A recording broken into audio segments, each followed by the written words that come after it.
ensemble pour ça besoin. Mettez nos bouts, arrêtez nos chemins. On allait, bâtir la paix, monter.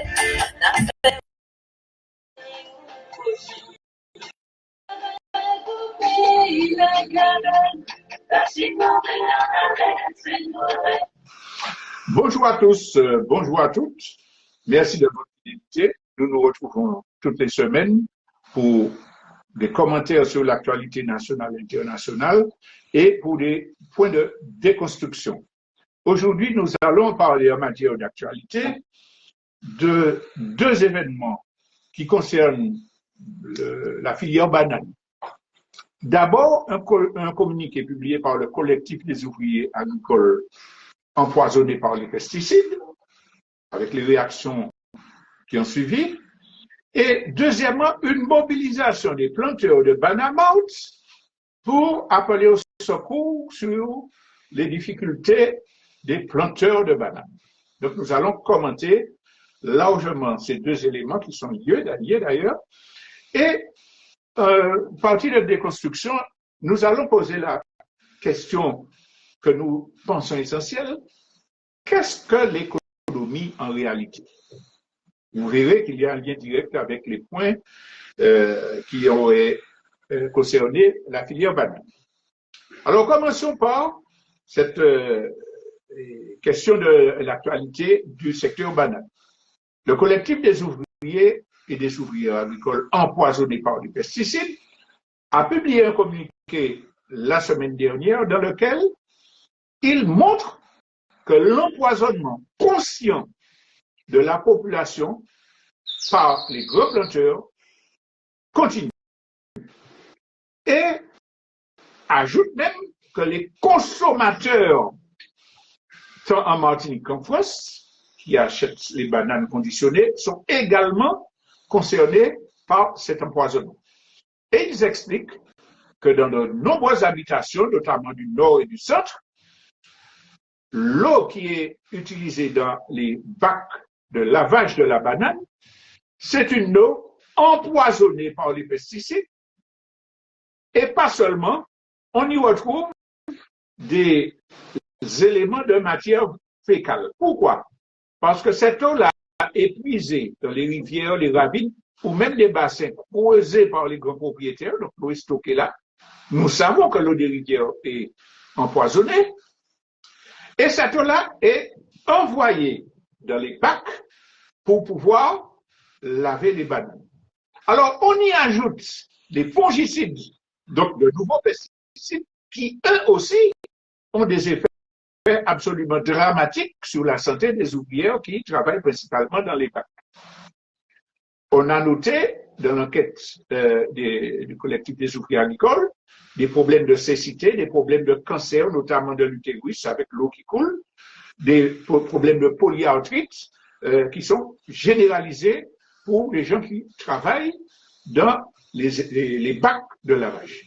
Donc, on a la pollution qui vient de l'eau captée et ensuite, on y ajoute des fongicides, les gens travaillent dedans.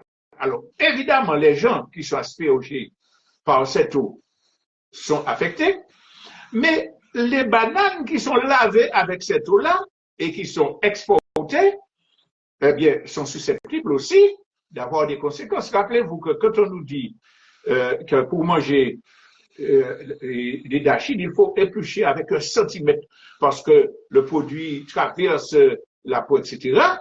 Alors, il faudrait nous expliquer pourquoi le produit ne traverse pas la peau des bananes une fois que la banane est lavée dans ce bac. Donc, le collectif publie un communiqué et exige que les autorités de l'État fassent des contrôles et que dans les hangars, on n'utilise que de l'eau dépolluée, débarrassée de pesticides et tout autre produit nocif. Ça, c'est le communiqué. Alors, les réactions de ces planteurs, de ces gros planteurs de bananes. La principale réaction qui a été publiée dans Martinique Première vient de M. Alexis Gouillet.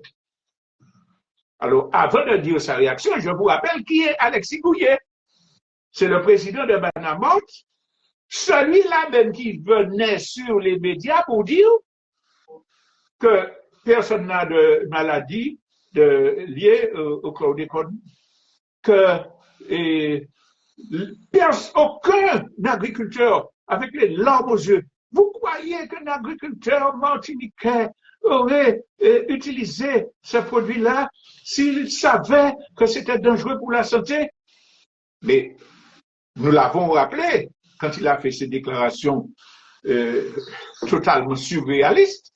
En 1974, les ouvriers qui tombaient comme des mouches à cause de ces produits qu'on les obligeait à mettre sans protection, des produits qui étaient dans des sacs avec des têtes de mort dessinées dessus, qui disaient que c'était dangereux, et que le béquet disait non, non, non, vous pouvez utiliser, c'est pas grave. Donc, ce monsieur Alexis Gouillet vient dire, on ne savait pas. Bon, on a suffisamment prouvé qu'ils étaient au courant. Scientifiquement, les résultats aux États-Unis, au Nicaragua, ils les avaient, mais ils considéraient les ouvriers agricoles comme des bêtes qu'ils pouvaient tuer pour leur profit, et ils se moquaient totalement. Rappelez-vous que quand les ouvriers sont entrés en grève en 1974, le 4e point de revendication, c'était interdiction des produits toxiques. L'armée française a tiré à balles réelles sur ces ouvriers-là qui demandaient cela. Tout ça pour vous dire que voilà qui est Gouillet. Je vous laisse chercher les adjectifs qui peuvent le qualifier. Je tiens à rester poli de mon émission. Je vous laisse chercher des adjectifs qui correspondent à ce monsieur. Mais c'est lui, justement, qui répond à Martinique Première sur le communiqué publié par les ouvriers agricoles. C'est totalement faux. Les eaux pour nettoyer les bananes sont traitées comme les piscines au chlore. C'est dans le cahier des charges fixé par les autorités sanitaires. Alors, évidemment, ce monsieur montre son mépris envers la population qu'il considère comme des imbéciles parce qu'il compare l'eau d'assainissement qui arrive dans les piscines et qui est traitée au chlore à l'eau qu'il puise dans les ravines de ces plaques et qui ont du caca dedans, respect doué, qui ont des pesticides auxquels il ajoute des fongicides, il compare ça à l'eau des piscines. Et puis il y a du chlore. Le chlore débarrasse l'eau du chlordécone. Admettons qu'il tue les microbes, les bactéries venant de matière fécale. Mais le chlore résout le problème du chlordécone. C'est se moquer de l'intelligence humaine. D'ailleurs, Fondas Créole, le site de Raphaël Confiant, a réagi sur ça très opportunément. Donc, ce monsieur se moque du monde. Mais dans l'article de Martinique Première, on dit que les autorités sanitaires chargées du contrôle des services de l'État chargés des analyses démontrent aussi. C'est là qu'on voit encore la complicité manifeste et j'ajoute malhonnête des services de l'État quant à ce qui concerne le soutien aux grands propriétaires en se moquant totalement de l'empoisonnement. Parce que ce communiqué-là étant fait, qu'aurait dû faire l'ARS, qu'aurait dû faire les services de l'État. C'est-à-dire, attention, nous on avait oublié ça, on n'a pas pensé à ça. Allez vérifier dès lundi matin, faire des prélèvements dans tous les bacs, sans exception. Envoyez-nous ça et nous allons publier les résultats et nous allons prendre des mesures pour exiger que ça arrête immédiatement. Vous imaginez qu'en France, il y a une seule exploitation agricole qui aurait récupéré des lots de ravines pour laver des raisins, des pommes de terre et mettre sur le marché, que l'État aurait toléré ça une seconde. Quant à l'argument d'emploi, c'est une question d'urgence sanitaire, Ces gens-là, ces fonctionnaires-là sont payés avec l'argent des contribuables pour garantir la sécurité. Ils ont déjà failli en ce qui concerne les plantations de bananes et l'usage des pesticides. Et là, ils récidivent parce que tout le monde est au courant du scandale. Et quand on met un élément qui prouve que le scandale continue, il n'y a pas de réaction immédiate pour dire on va régler ça, on prend des mesures. Les petits commerçants, les gens qui vendent des poulets grillés dans les fêtes de village autour des yoles, ils sont contrôlés systématiquement. Depuis quand la viande est là, est-ce qu'ils sont punis? Il y a des ordres de fermeture.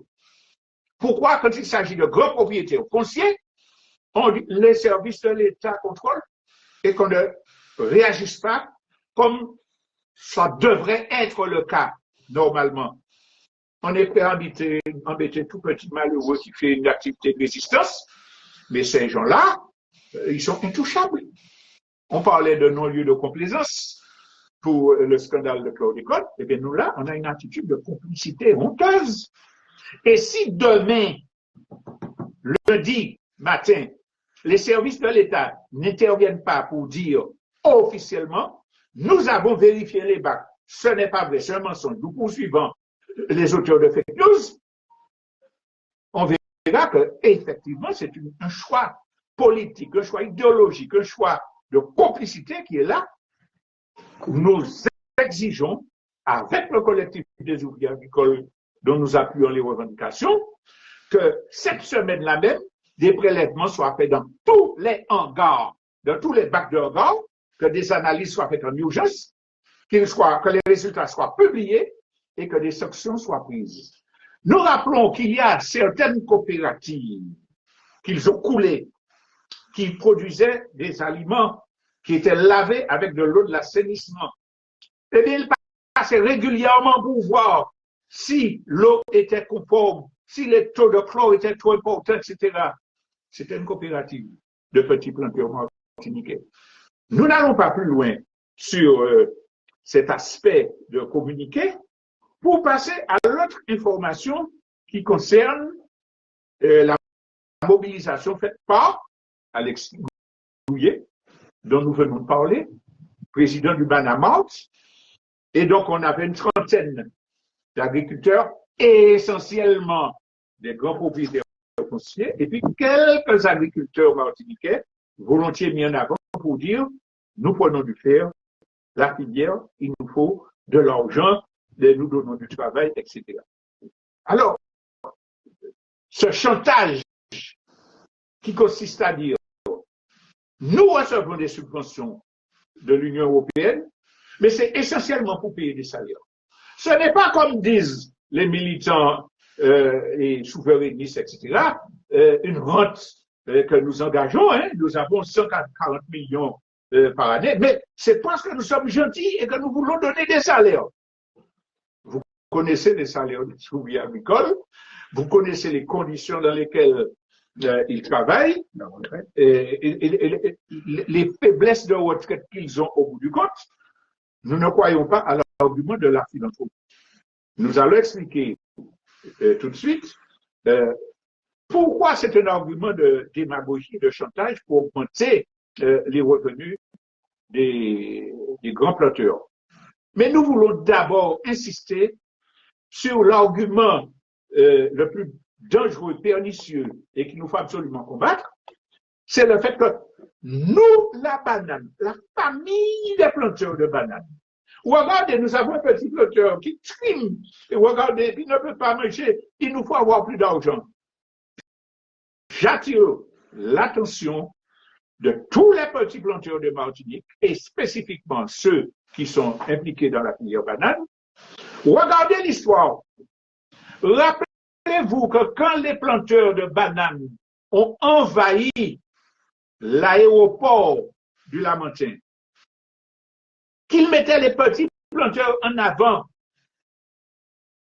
Oui, nous souffrons, nous donnons du travail. Et puis ils étaient en embuscade. Mais ils avaient fait du chantage. Nous avons les preuves, puisque nous sommes implantés dans le milieu agricole, qu'ils menaçaient les ouvriers agricoles qui ne venaient pas avec eux à l'aéroport de licenciement s'ils n'étaient pas à leur côté. Et puis, quand l'enveloppe financière a été obtenue, les petits planteurs ici n'étaient pas au courant des résultats, ils sabraient le champagne en France, les grands planteurs. Nous demandons aux petits planteurs de bananes qu'est-ce que cette mobilisation à l'aéroport a eu comme effet positif pour leur trésorerie, pour leurs conditions de travail, pour leur vie en général. Rien. Ils ont réitéré l'opération en occupant le Fort Saint-Louis, en allant déverser des bananes devant la préfecture, avec la bienveillance du gouvernement, qui n'a pas réagi quand on a attaqué une possession militaire ou envoyé des roches. Nous avons publié dans notre journal de l'époque une photo de Béquet, la roche à la main, qu'il va la lancer sur des policiers. La photo est connue. Ce monsieur-là a-t-il été convoqué? A-t-il été traîné devant les tribunaux comme les jeunes qui étaient devant les supermarchés? Non. Ils ont obtenu gain de cause, des avancées en matière financière. Nous réitérons la question. Que seul petit planteur de bananes vienne dire, après ce combat-là, ma situation a été améliorée, ma banane a été mieux vendue, je me suis stabilisé, j'ai pu payer mes impôts. Non. Et on revient à la manifestation de cette semaine. Notre famille des planteurs de bananes, nous souffrons. Alors, il faut que chaque petit planteur concerné, il y en a beaucoup qui le sachent, mais que chaque petit planteur concerné, ceux qui croient à la propagande des grands planteurs, en tout cas, se mettent à réfléchir sur la question des intérêts de classe sociale. Est-ce que je fais partie de la famille des grands planteurs qui m'appellent pour la grande mobilisation de 30 personnes? Est-ce qu'ils m'invitent à ces baptêmes? Est-ce qu'ils m'invitent à ces réceptions? Ou bien est-ce qu'ils viennent à porter? Bon, bref, mais ça peut être le choix de la personne de vivre en communauté, être communautariste. Pas qu'à payer un monde, oui, fréquenter. D'accord. Alors, laissons. Mais est-ce que je fais partie de la même famille que lui? Est-ce que moi, petit quand je lave les mains dans le bac, je baigne les mains dans le bac pour laver les bananes avec ma femme, mes enfants, etc. Est-ce que Alexis Gouillet a jamais mis ses mains dans un bac dans un encore de bananes? Est-ce que Alexis Gouillet lève des cartons de bananes pour mettre dans l'automobile, le moyen de transport qui va envoyer? Non. Mes conditions de vie et de travail n'ont rien à voir avec celles de M. Gouillet. Mais alors, on peut dire, mais quand même, nous faisons la même banane, quand c'est vendu, si c'est bien vendu. Est-ce que la banane de Alexis Gouillet est rejetée comme étant non conforme? N'est-ce pas la majorité d'envois de cartons de petits planteurs qui sont considérés comme non conformes? Et un petit planteur nous avertissait que ceux qui avaient été rejetés, donc pour lesquels ils n'avaient pas été payés, se retrouvaient dans certaines boutiques d'épicerie, parce qu'il y avait des circuits parallèles au niveau, après les mûrisseries. Est-ce que les petits planteurs ont les mêmes volumes de subventions que les grands planteurs? C'est évidemment payé, on a des subventions d'après le tonnage. Si vous avez un tout petit tonnage, vous avez de toutes petites subventions. Et vous avez un gros tonnage, vous avez de très grosses subventions. Mais admettons, disons qu'ils ont travaillé plus. Mais est-ce que l'argent que le petit planteur reçoit pour sa banane, et qui est son seul revenu, peut être comparé avec les bénéfices des grands planteurs? Parce que, et c'est là qu'il nous faut prendre conscience que l'histoire de la famille des planteurs de bananes, c'est un leurre, parce que ces gens-là ne coupent pas sur les profits de la banane pour avoir des bénéfices. Il y a la rente des subventions européennes, mais ce n'est pas sur ça qu'ils font leur profit, puisqu'ils sont dans toutes les sphères de l'économie. Alors, petit planteur qui pensait être de la famille de Alexis Gouy, quand vous allez à la banque, est-ce que vous avez les mêmes possibilités que Alexis Gouillet quand il va à la banque? C'est eux qui contrôlent les banques. Les assurances.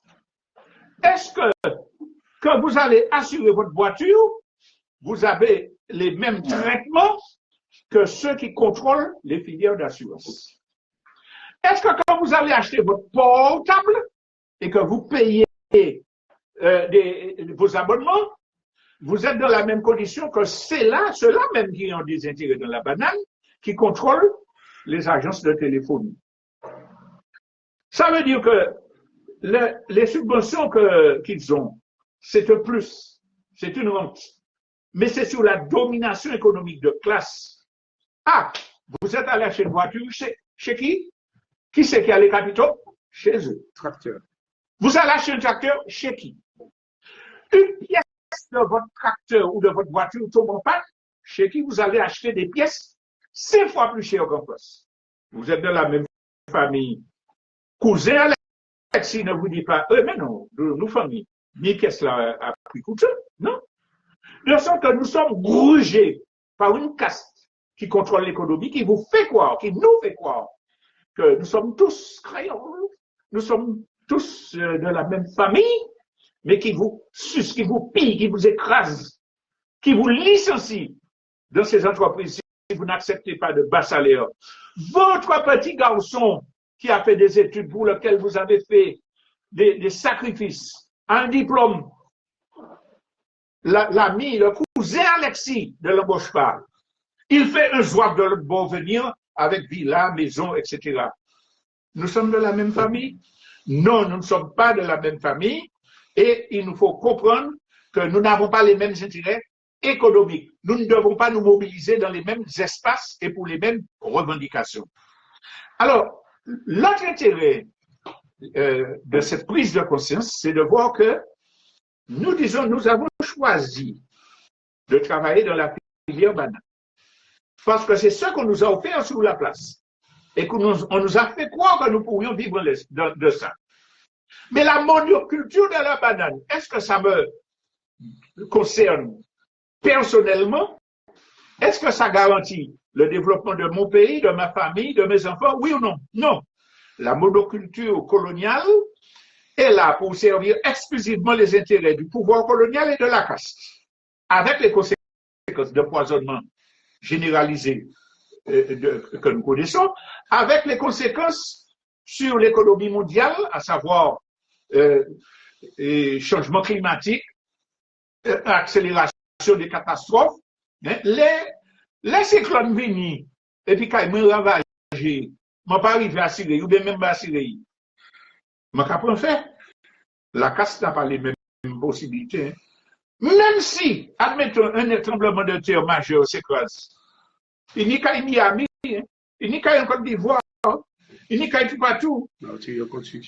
C'est lui qui a vendu matériel. Oh, on t'a oublié de dire ça tout à l'heure. On a fait caillou.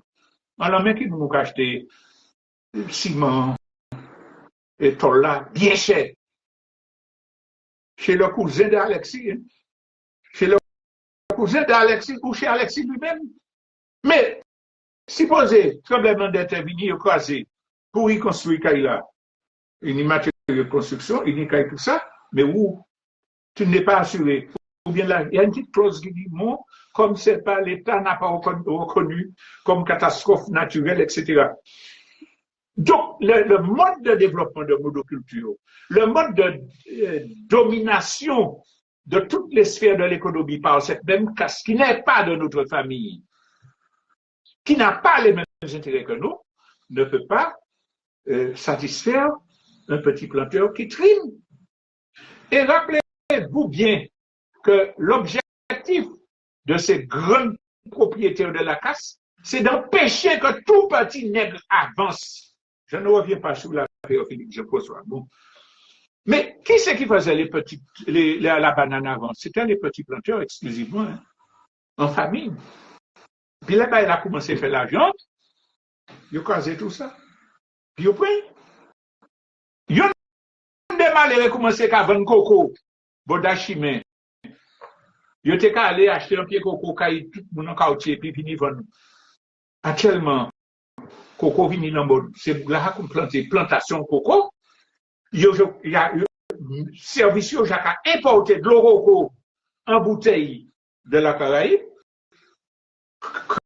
créer une clientèle dans les supermarchés, etc. Joyeux décidé, il y a mettre coco en bouteille.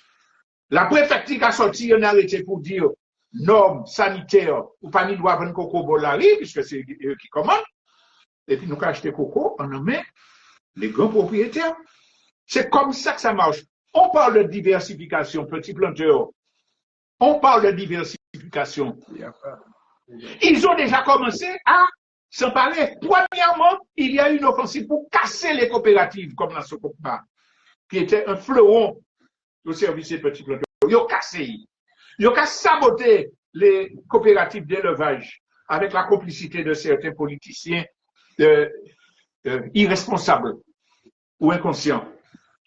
Maintenant, on écrase les coopératives,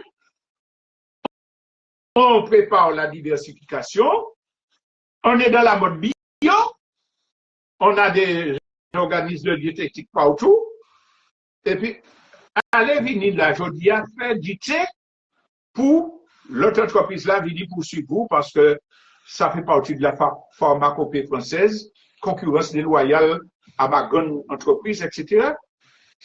Ils ne veulent rien laisser pour ceux qui ne sont pas de la caste. Alors, petit planteur, est-ce que vous choisissez d'être dans ce camp-là ou bien de dire, mais au fait, c'est nous, agriculteurs, en tout cas par nous, c'est eux qui fait peuple à manger, malgré les salaires non payés, les méchancetés sur les habitations, les injustices. Si ce n'est pas tes grands-papas et grands-mamans agriculteurs, nous qui t'es planter, descendre pour marcher, peut-être à la base à tes encore. Et aujourd'hui, on veut prendre tout ce qui était entre leurs mains. Et on est dans un développement économique qui nous mène à la ruine. Comprenons que le peuple martiniquais a besoin des petits planteurs, a besoin de ce que nous appelions les agriculteurs, à une condition qu'ils reviennent à une économie au service du peuple et qu'ils s'arrachent aux filières préparées par le colonialisme et la caste pour faire de l'argent. Alors évidemment, ça ne se fait pas du jour au lendemain parce qu'il y a des endettements, des cartons, pour la ficelle, etc. Il y a cet endettement-là. Mais il faut avoir un protocole pour se détacher petit à petit, avoir des activités parallèles, tournées vers la satisfaction du marché intérieur. C'est facile. Bon, on n'a pas détaillé ça aujourd'hui. On a c'est de réunion avec les concernés que nous allons plus loin. Mais faire un protocole petit à petit pour sortir de la cause de l'endettement et embaucher, faire emprunter la voie plutôt d'une agriculture d'autosuffisance endogène, autocentrée. C'est là que la vie des petits planteurs sera assurée. Et la population martiniquaise est dans l'état d'esprit d'aider cette agriculture-là. Alors, il faut préparer la transition.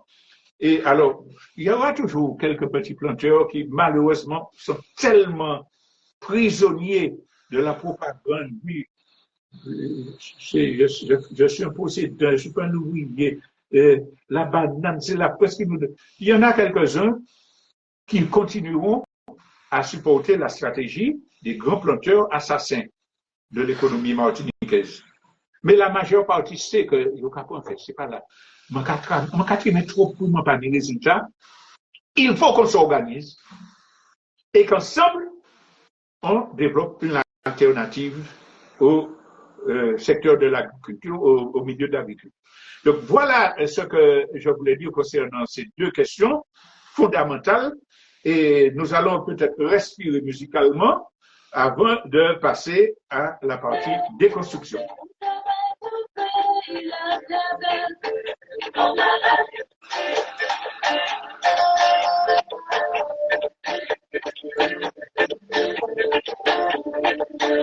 On y va, on va passer donc à la partie déconstruction. Je vous ai annoncé que j'allais aborder la question de ce qu'est vraiment l'économie. Alors, traditionnellement, on commence toujours par une partie de définition.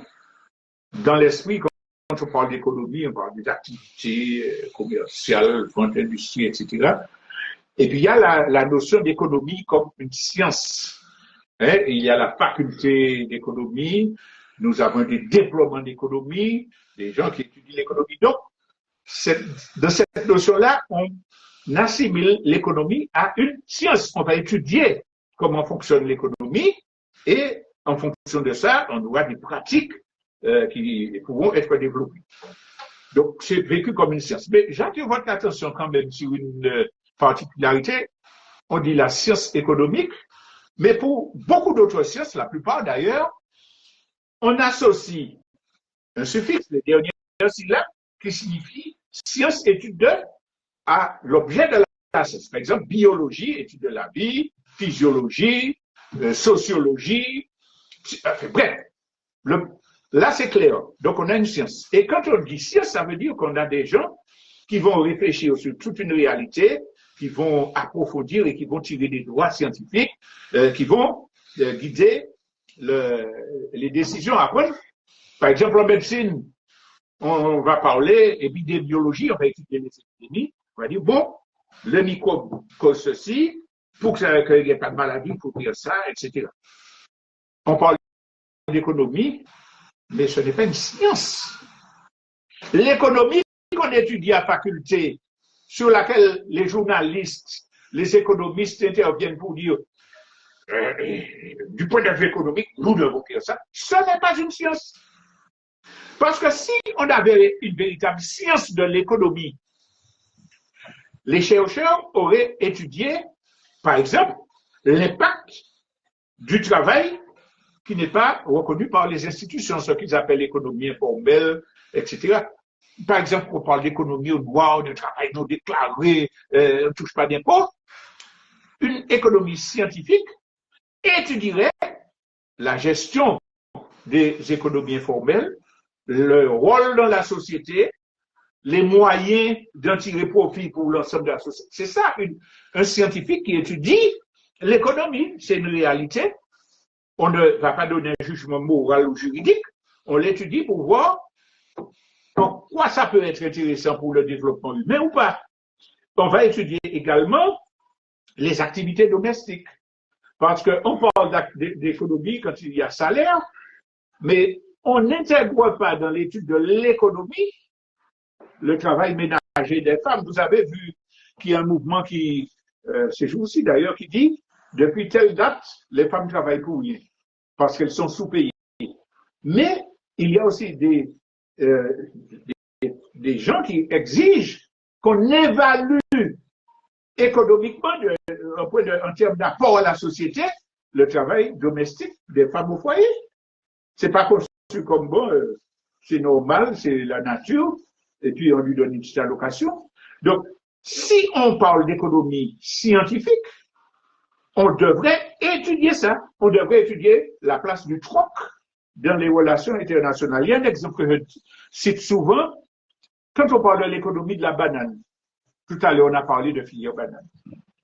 Savez-vous que les bananes qui sont dans les circuits commerciaux capitalistes, y compris les multinationales, constituent 20% des bananes consommées dans le monde. Ça veut dire que l'essentiel des bananes qui servent à la vie, qui sont consommées dans le monde, qui sont données, etc., c'est 80%. Mais c'est pas comptabilisé parce que c'est pas un marchand, parce que c'est pas capitaliste. Donc, si on est dans une logique d'études scientifiques, on va étudier les expériences socialistes qui se sont faites en Union soviétique, de ce qui s'appelle le camp de l'Est, ou à Cuba. quel a été l'impact du développement de la santé et de l'éducation à Cuba? Quelle richesse ça a apporté pour le pays et quelles dépenses inutiles cela a évité? Donc, si on parle de science, on étudie tout ça et on regarde, bon, ce qui est nocif et puis ce qui est positif. Donc, si on est dans le secteur de la santé, on va dire, ah, il y a ça qui existe dans la réalité, c'est un microbe qu'il faut combattre par tel moyen. Il y a telle plante avec tel procédé actif qui guérit telle maladie, donc il faut développer ça. Si on avait une économie scientifique, on aurait dit, bon, le capitalisme dit de faire ci, quel impact, quel résultat ça a? C'est nocif pour la société, donc il ne faut pas le faire. Le socialisme a expérimenté une façon de généraliser l'alphabétisation. Quel impact ça a sur la société? Indépendamment des jugements idéologiques, du rôle que tel gouvernement, tel chef d'État a pu jouer dans un système socialiste ou capitaliste d'ailleurs. Non, la science économique n'est pas enseignée, n'existe pas. À la place, on a une propagande pro-capitaliste qui est destinée à empêcher la réflexion scientifique, à étrangler toute façon de remettre en cause des choses qui ne sont pas bonnes pour le développement humain, à savoir les réponses capitalistes. Ce sont de véritables magiciens. Vous savez comment le magicien travaille? Il attire votre attention sur un point particulier qui n'a rien à voir avec ce qu'il veut faire. Et puis, derrière, il fait la manipulation et il ramène votre garde. Et vous voyez une transformation. Donc, vous ne comprenez pas. Eh bien, c'est ça qu'on fait en matière économique. On nous donne des concepts. Pour pouvoir nous juger de notre développement, il faut parler de PIB, produit intérieur brut, de produit national brut, de taux de croissance. Voilà trois inepties en point de vue scientifique. Je prends un seul parmi les trois, la croissance. Le taux de croissance de notre pays a été de 2,%. Donc, nous pouvons faire, nous ne pouvons pas faire, l'État va demander des impôts, etc. C'est quoi le taux de croissance? C'est une évaluation en pourcentage des richesses créées dans la société pendant une année. Et ces richesses-là, ça peut être quoi? Ça peut être les profits qu'une entreprise de section pas fait, et puis que son dirigeant a placé dans un paradis fiscal. Le taux de croissance mesure quelque chose qui n'a aucune liaison avec les dispositions que l'État peut mettre en œuvre pour quelque politique publique que ce soit. Donc, quand on vous dit, quand un politicien, quand un économiste vient dire que nous pouvons faire ci ou pas, parce que le taux de croissance est 2, c'est un menteur, un affabulateur, un escroc intellectuel. Donc, je disais tout à l'heure qu'on oriente nos réflexions à partir de faux critères. On endoctrine les gens dès l'école, à l'université, dans les médias, pour leur dire c'est ça qu'il faut faire, c'est ce qui est bon. Il faut attirer des capitaux. Mais ça n'a rien de scientifique, parce que ça ne tire pas des leçons, des échecs, des effets nocifs, comme on a dit. Donc, et puis au bout du compte, tout le monde dit, l'entreprise est au cœur de l'économie. Parlons économie, il faut parler d'entreprise. Ah, mais si le chef d'entreprise n'a pas des conditions de compétitivité, ça n'ira pas. Mais enfin, l'économie, ce n'est pas l'entreprise. L'entreprise, c'est un outil d'un des secteurs de l'économie qui peut être intéressant si c'est quelque chose contrôlé par le collectif et dont les visées sont communes. C'est tout à fait différent que cette entreprise-là, un pays capitaliste où le monsieur investit. Quand il y a des profits, c'est à lui. Et quand il y a des difficultés, ben, on va puiser dans les impôts parce que oui, il donne du travail, etc. Donc, quand on nous dit économie et puis qu'on associe ça à science ou à exigence de développement, c'est une affabulation. On ne parle exclusivement que d'une forme d'économie qui s'appelle l'économie capitaliste et qui a montré ses conséquences effroyables en matière de destruction de l'environnement, d'accroissement de la pauvreté, etc. Alors, c'est ça qui doit nous appeler à voir le rôle de l'école, le rôle des médias. Vous vous souvenez, les gens de ma génération, en calcul, on apprenait pour les exercices, les problèmes, et coût de revient, coût de vente, bénéfice. C'est-à-dire que déjà, on nous oriente sur le fait que les calculs, les mathématiques ne doivent servir qu'à chercher le bénéfice. Les écoles sont organisées en fonction de ce qu'ont décidé les maîtres capitalistes de l'économie. Par exemple, on est dans l'ère du tertiaire, il faut tertiariser l'économie, on fait des sections de sténodactylo dans tous les établissements. Maman, je tape à la machine. Ça n'a aucun rapport avec une étude sur les besoins de l'économie réelle, de la production, d'une distribution équitable. Non. Sténodactylo. Aujourd'hui, on est dans l'informatique. Tout le monde apprend l'informatique. On impose des tablettes partout, etc. Avec les coûts financiers, la dépendance technologique. Sans tenir compte de que vont devenir ces appareils-là, quel impact ça a sur les méthodes. Non. C'est-à-dire que le capitalisme a besoin de faire des profits dans un domaine et on organise l'école pour pouvoir répondre à ces besoins-là. Et dans l'administration, on est obligé de suivre. Par exemple, quand on oblige tout malheureux, tout retraité, quel que soit son niveau, ses revenus, à passer par l'informatique pour faire une déclaration à la sécurité sociale, pour obtenir une aide de 5 €, on sait très bien que ces gens-là ne pourront pas le faire. Donc, ils n'auront pas les aides. Mais on aura vendu des ordinateurs et on aura recueilli des abonnements pour la téléphonie. Et on est prisonnier, on se croit moderne. Le résultat dans tout ça, c'est que les contradictions au sein de la population sont absolument exacerbées. Ceux qui ne peuvent pas avoir contre ceux qui peuvent avoir, ceux qui refusent les décisions du gouvernement, et puis ceux qui disent non, c'est pas par là qu'il faut aller. Donc, on a le résultat qu'on a, je ne vais pas plus loin. Tout cela nous dit que si nous avons parlé tout à l'heure des petits planteurs, mais je parle des jeunes diplômés, je parle des ouvriers du bâtiment, je parle... Si nous, peuple martiniquais, voulons régler les problèmes qui sont ceux des conditions de vie, des possibilités d'avoir un emploi sérieux, un travail, un logement valable, des revenus permettant de vivre. Si nous voulons travailler à ça, il nous faut nous désaliéner, nous défaire de tout ce que l'Occident nous dit comme étant de l'économie pour retourner à une vision plus scientifique de l'économie. Je me permets d'inventer un mot. Pourquoi pas l'éconologie, comme on parle de physiologie. Mais oui, il y a l'écologie.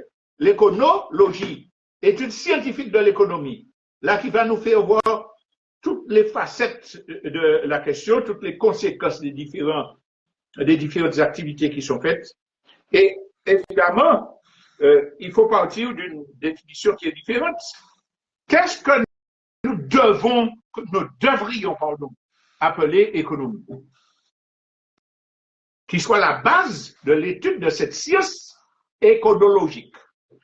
Mais l'économie est constituée par toutes les activités réalisées par les êtres humains pour satisfaire leurs besoins, qu'ils soient matériels, spirituels, culturels, et pour qu'effectivement il y ait une harmonie dans la société. Quand on dit les buts des sciences qui étudient dans le domaine de la santé, c'est que tout le monde soit bien, qu'on dépiste tout ce qui ne va pas, qu'on trouve les moyens de corriger, et puis que tout le monde puisse aller de l'avant.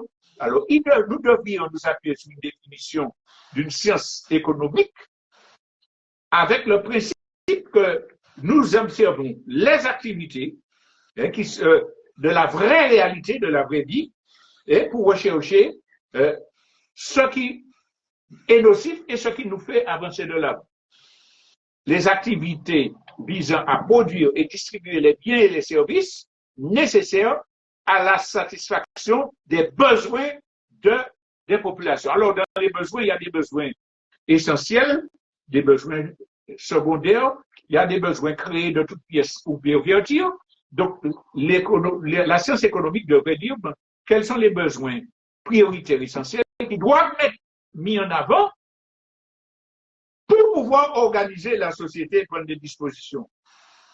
Et à ce moment-là, la réflexion scientifique devrait conduire à la vulgarisation des connaissances par les médias, dans les écoles, dans le travail des institutions, etc., pour que chaque enfant, chaque élève sache comment former mon intelligence, comment me préparer, quel circuit suivre pour arriver à être utile à la société, mais en conséquence à moi-même.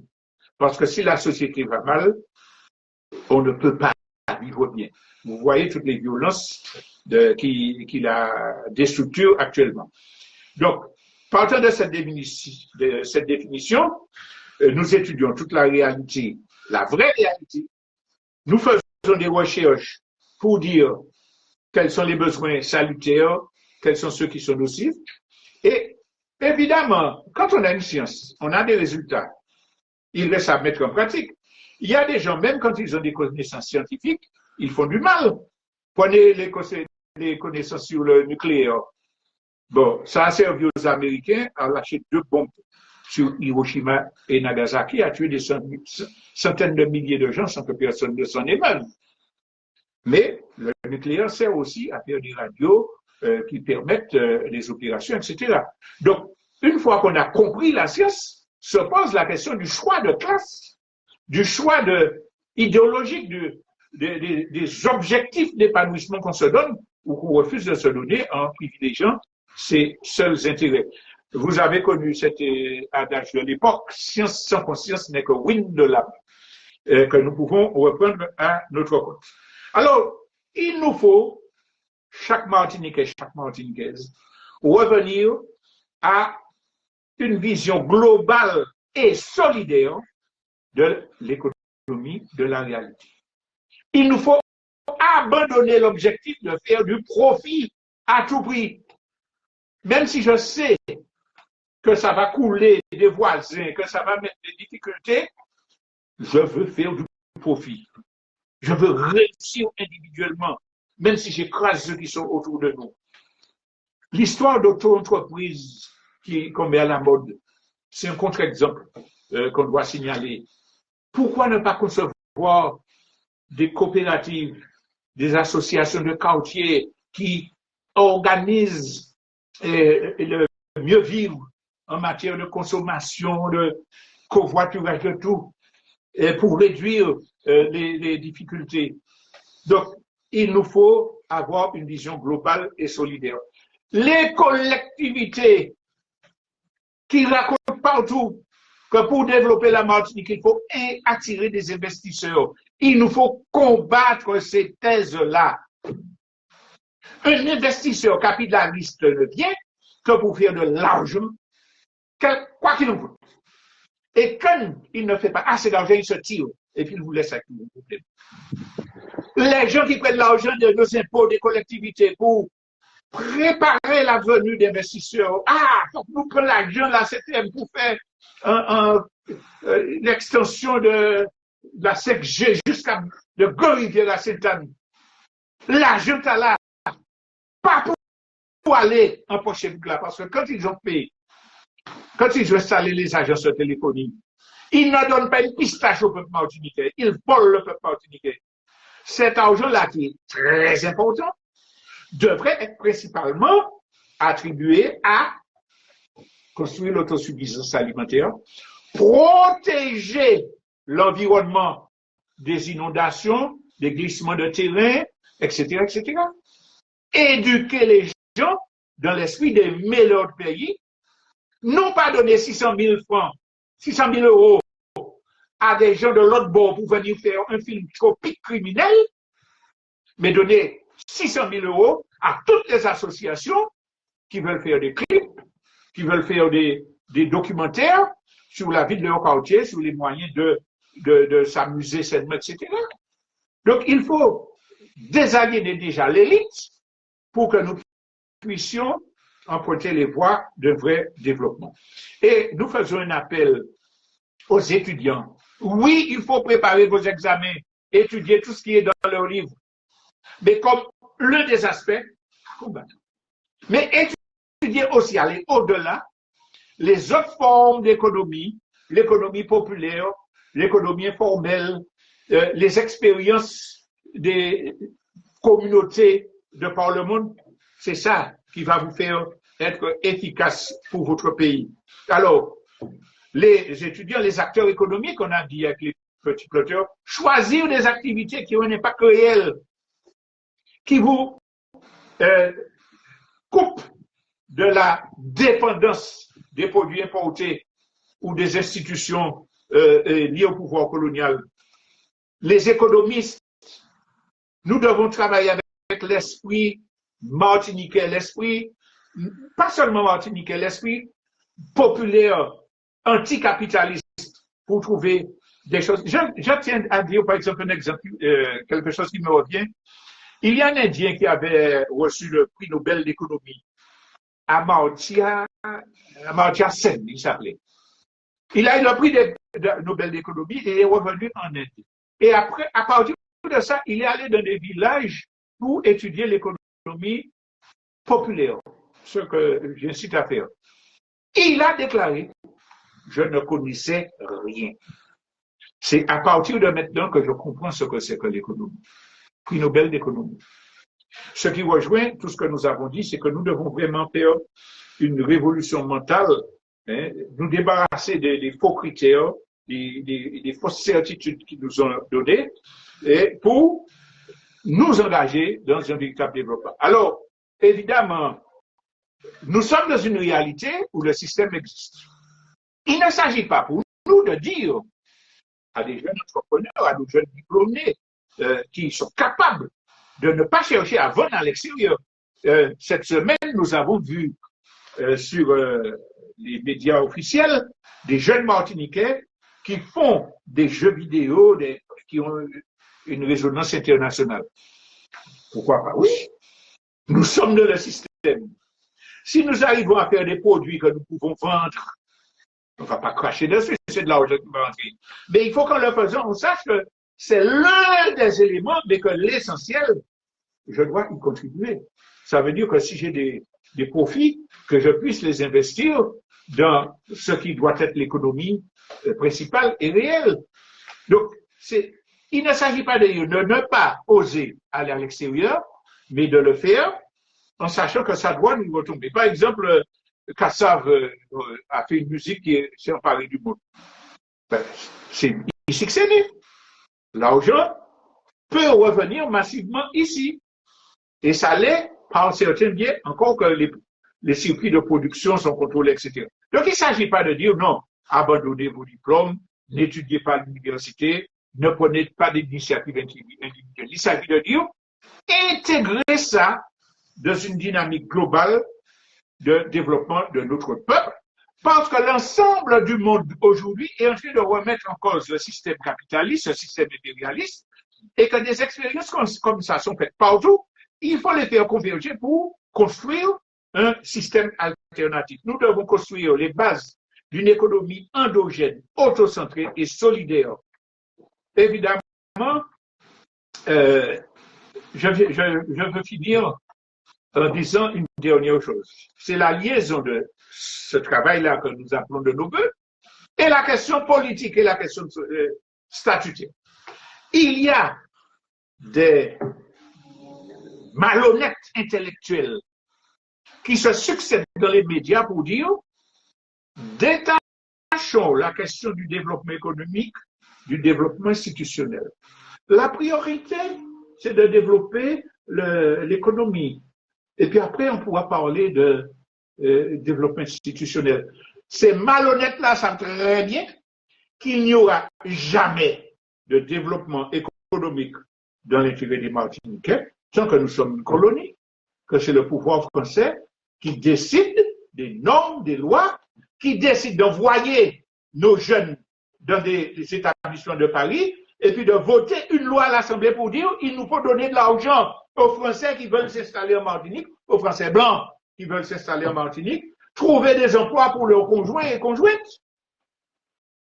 Donc si vous n'avez pas le pouvoir politique, le pouvoir fiscal, le pouvoir de dire nous exigeons que l'État contrôle tous les bacs et puis qu'on oblige les propriétaires à mettre de l'eau assainnie, mais nous, Martiniquais, nous avons le pouvoir de dire que les petits planteurs sont endettés, pressurés, ce sont pas des exploitants agricoles comme disent certains, des exploités agricoles, nous exigeons que des subventions soient données par l'État pour assainir l'eau des petits planteurs qui n'ont pas les moyens financiers. Donc, si nous n'avons pas le pouvoir politique, le pouvoir fiscal, le pouvoir normatif, il n'y aura jamais de développement. Les escrocs qui disent ça sont des gens qui profitent du système et qui ne veulent pas de changement politique fondamental. Alors, tout ça, c'est un objectif. Si nous en prenons conscience, cela doit nous amener à dire qu'il nous faut nous organiser, qu'il nous faut réfléchir collectivement, élaborer des stratégies. Pas ni au monde, en organisation qui savent, ça qui est bon pour tout le pays. Mais créons des espaces où nous réfléchissons. Et si nous faisons ça, comment faire une économie à circuit court dans un quartier? Voilà. Comment? Qui peut faire quoi? Et puis, former nos gens, pousser la formation de nos étudiants au maximum pour qu'ils voient les chemins alternatifs. Si nous ne le faisons pas, on va continuer à pleurer. Nous sommes capables. Le peuple martiniquais a montré qu'il a une autre vision de l'économie. Parallèle. Il sait comment s'organiser pour survivre dans les pires conditions. Mais il est brimé par le pouvoir colonial et ses normes et ses règles. Alors, réfléchissons à établir des règles qui soient conformes à une véritable science économique et qui nous permettent d'avancer dans un développement humain et solidaire. Merci de votre attention. Nous nous retrouvons dimanche prochain. Alors, tout à l'heure, nous allons écouter Thierry Joseph Angélique nous parler de la situation en Martinique plus largement. Je vous laisse en écoutant notre indicatif, voilà.